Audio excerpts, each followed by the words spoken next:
Olá pessoal, sejam bem-vindos à leitura do céu dessa semana, né? A gente vai continuar observando semanalmente o que está acontecendo com o céu aqui. Não repare se você vê uma bagunça atrás, que eu estou gravando, encerrando as últimas filmagens do novo curso que eu vou publicar, espero que ainda essa semana, mas se não der semana que vem vai estar publicado. E aqui a gente vai continuar a nossa leitura, né, do céu da semana. Deixa eu só diminuir a minha câmera aqui, né?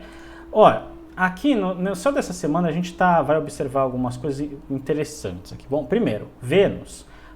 Visivelmente parece que já chegou em peixes, mas na verdade é uma limitação gráfica desse programa, né? Ele ainda está a 28 graus de aquário. Se vocês querem tirar tema, é sempre legal consultar essa tabela, porque aluno meu, vou ser um pouco mais didático aqui, né? A gente tem uma tabela, geralmente, onde mostra, né, nesses programas de software de astrologia. Então a gente quer, ó, Vênus está a 28 graus de aquário, mesmo que visivelmente esteja aqui, né? Bom, tem o lado ruim é que, assim, Marte e Saturno ainda estão em conjunção e ambos ainda estão fazendo quadratura com Urano. Isso ainda é tensão internacional, isso ainda é uma tensão planetária. A gente está vendo quando a gente acha que vai ter um alívio, né, o conflito na Ucrânia, aparecem coisas que dificultam mais ainda as relações diplomáticas e não existe uma tendência disso acabar rapidamente, porque Saturno é um planeta lento e Saturno está aqui fazendo quadratura com Urano, já estava tendo há anos, né, tensões internacionais e agora isso está explodindo num conflito bélico que está abalando todas as estruturas, né? Semana passada eu publiquei uma piada envolvendo o tapa do Will Smith no Chris Rock, que era o fato de Mercúrio ter entrado em Áries, né? Ele estava em Peixes e entrou em Áries, né, na semana passada para essa, né? Na semana passada estava no final de Peixes, entrou em Áries. Talvez eu espirre no vídeo, eu peço desculpas, estou tentando não espirrar. E aí, isso é uma dica importante para vocês. Vocês viram que em uma semana Mercúrio foi para 16 graus de Áries? Quando isso está acontecendo, é porque em breve ele vai entrar em movimento retrógrado. Ele está uma vula e mês que vem ele entra em movimento retrógrado. É legal vocês ficarem conscientes disso. Bom, já falei várias vezes.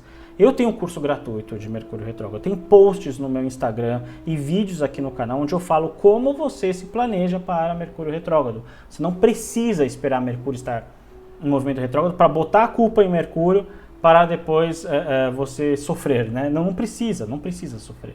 Por isso que eu estou correndo com esse curso, porque eu quero já filmar outro para ter o máximo de coisa pronta antes de Mercúrio retrógrado, porque Mercúrio retrógrado é um bom momento para estudar e não para ficar fazendo um monte de iniciativas, né?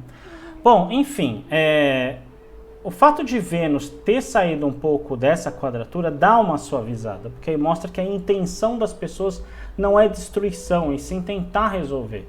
Quando Vênus entrar em Peixes, eu vou ficar um pouco curioso sobre o que vai acontecer na humanidade, né? Mas essa quadratura de Marte e Saturno com Urano ainda está bem tensa, né? Esse começo da semana com a Lua aqui meio que em conjunção, né, com Urano, ainda ressalta um pouco isso. Aí a Lua vai crescer, né, até o final dessa semana. Ela vai estar entre Câncer e Leão, não sei exatamente onde vai estar domingo, mas vai estar crescendo, a Lua vai estar crescendo. E aqui a gente vê uma conjunção quase exata de Júpiter com Netuno. Essa semana, né, como é que a gente sabe que a conjunção é quase exata? Vamos vir aqui na tabelinha, ó. Júpiter está a 22 graus, Netuno está a 23 graus. Então Júpiter nessa semana provavelmente vai avançar um grau, vai ficar em conjunção exata. Então, assim, existe um lado ruim dessa conjunção, e existe um lado maravilhoso, que é toda a questão da arte, da retomada da arte, dos talentos artísticos, da vontade de querer fazer arte, de beleza e cores. Entretanto, tem um lado ruim, que é a ilusão, a desinformação, a confusão. Então, quando a gente pega de novo o exemplo do conflito na Ucrânia, a gente não vê informações factivas, críveis e comprovadas. A gente vê um monte de gente falando algumas coisas, outras pessoas falando outras. Há muita discordância. Eu ouvi nesse mês de guerra, eu ouvi uma frase muito interessante que dizem: quando uma guerra começa, a primeira vítima é a verdade. E é exatamente isso. Essa conjunção aqui, que eu estou circulando com o mouse, é justamente a maior vítima da guerra, que é a verdade. E nós, como povo, a gente fica muito confuso, né? A mesma coisa para governo nacional, a mesma coisa para outros tipos de governos. A gente não vê a realidade, a gente vê o que a gente acha que a gente está, que a informação está chegando, a gente acha que aquilo é correto. É muito confuso, é um momento difícil de informação. Então o que a gente faz? A gente usa o positivo disso nas nossas vidas. É o que a gente pode fazer. A astrologia é para isso, é para a gente olhar, entender, olhar em volta, ver como tá, falar, caramba, faz todo sentido, realmente está assim, vai andar para lá, vai tender a ficar assim. E como eu uso isso para minha vida? Esse é o pulo do gato. Como eu lido com isso? Então, como vai ter uma conjunção quase que exata na verdade, né, de Júpiter e Netuno, lembrando que os dois são regentes de peixes, né, antes de Netuno ser descoberto, Júpiter era regente de peixes. Então a gente vê os dois regentes de peixes ali juntos, num signo que envolve a ancoragem do amor na Terra. E eu quero, nesse vídeo, pegar essa conjunção de Júpiter e Netuno e trazer um pouco para cá sobre a reflexão do tapa do Will Smith no Chris Rock, né? Que é uma coisa que todo mundo condenou o Will Smith, de fato é condenável, na minha opinião nada justifica uma agressão física, né? Mas esse Júpiter e Netuno, ele está escancarando uma coisa da humanidade, que é a facilidade que um ser humano tem de olhar para o outro, estabelecer uma crítica, enviar essa crítica para o outro e não pensar a respeito do outro. Então, assim, isso eu estou falando da política do cancelamento. Então, o que o Will Smith fez foi errado? Na visão de quase todo mundo foi errado, na minha também. Mas, assim, existe uma facilidade tão grande de uma pessoa chegar pro outro e falar, errou, você não sei o que, e vomita um monte de coisa, e junto com esse vomitar de um monte de coisa, vê um monte das nossas frustrações, né, para uma pessoa que não necessariamente precisa receber aquilo. O desafio do Netuno e Júpiter juntos é olhar para o próximo, criar empatia com o próximo e pensar antes de falar, e pensar antes de jogar alguma coisa, pensar antes de chegar a uma conclusão. A gente não sabia o que aquelas pessoas estavam sofrendo para acontecer aquilo que aconteceu. A gente não sabe, em parte, se a abordagem daquele comediante é sempre de diminuir o outro com alguma fragilidade daquele outro, se ele tem aquele aspecto sádico ou se foi realmente um vacilo dele, né? A gente não sabe. Essa é a questão de Júpiter, Netuno em Peixes. A gente não sabe, a gente acha que a gente sabe. Então, como a gente acha que a gente sabe, existem muitas nuances, a gente sempre precisa exercitar a empatia, a gente sempre precisa entender o que está acontecendo. E o Vênus, estou pensando agora, o Vênus vai entrar em Peixes, Vênus vai se aproximar e vai fazer conjunção com esse Júpiter e Netuno, e eu estou muito curioso sobre o que vai acontecer com o Will Smith, né? Eu confesso que eu tenho receio, eu estou com medo do que ele pode fazer com ele mesmo, entendeu? E aí vai vir um monte de gente falando, tem que se ferrar mesmo, tem que... São as pessoas que, tipo, são preguiçosas. Esse ato de você chegar para uma pessoa e falar, tem que se ferrar mesmo, tem que ser punido, é um ato preguiçoso, porque você não sabe o que está acontecendo ali. Você não sabe o que aquela pessoa passou e está passando. Então, o ato menos preguiçoso que a gente pode ter é exercitar a empatia. Eu estou saindo um pouco do mapa, mas eu queria colocar aqui uma reflexão que eu ainda vou fazer um vídeo sobre isso, que é... Eu estava conversando com uma cliente hoje, né, a gente estava falando sobre religiosidade. A pessoa entrou na religiosidade, na Umbanda, no caso, e a vida dela começou a ir para frente, né? E aí eu falei para ela, assim, uma coisa que veio no meio da sessão, assim, bom, quem me conhece sabe que eu sou médium desenvolvido, então às vezes vem informações assim, né, médium incorporante, médium desenvolvido no espiritismo também. Eu falei para essa pessoa, o que é aquela frase, fora da caridade não há salvação? O que é caridade? Né?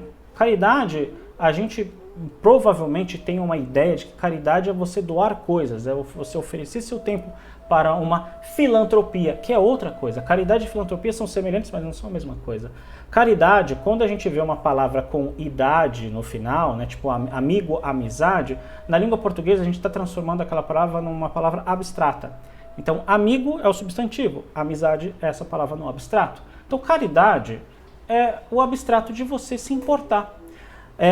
Quando você entende de um outro idioma, facilita refletir um pouco sobre isso, porque na língua inglesa existe um verbo que chama care, né? To care, né? O que é care?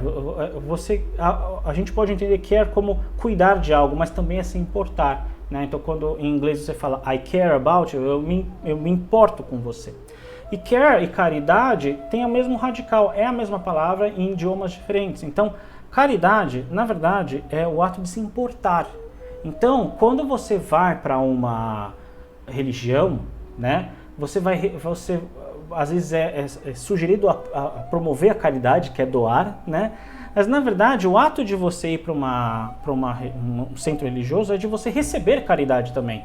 É de você estar num ambiente onde o se importar é a válvula principal, né? Ou seja, fora da caridade não há salvação, significa fora do se importar com o outro não há salvação. Ou seja, fora da empatia não há salvação. Então, essas pessoas e isso eu falo para mim mesmo, porque é uma tendência humana de chegar para o outro e esse cara é um direitista, esse cara é um comunista, esse cara é um globalista, esse cara tem que se ferrar mesmo, entendeu? É preguiça.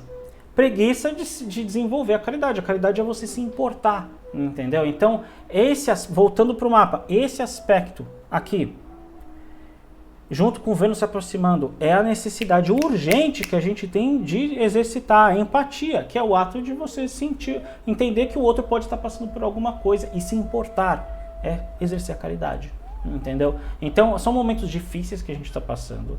A gente está a gente está saindo de um ano de Oxum, que é um ano de amor mesmo, de entender o outro, de exercer a caridade.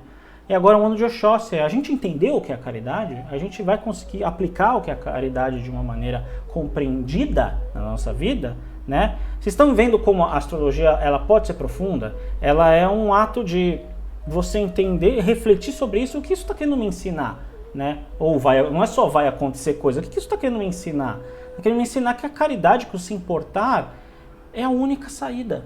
A única saída para quê? Para ter uma vida tranquila dentro do seu coração, entendeu? Uma vida sem autopunição, sem autoculpa, sem sofrimento. É você se importar. Certo? Queria encerrar essa leitura com essa reflexão. Sigam-me no Instagram, que ali a gente pode conversar com mais proximidade. Estou sempre produzindo mais conteúdo lá do que no YouTube. Certo? Não esqueçam de deixar um joinha, de assinar o canal e a gente se vê no próximo vídeo. Um grande abraço. Tchau, tchau.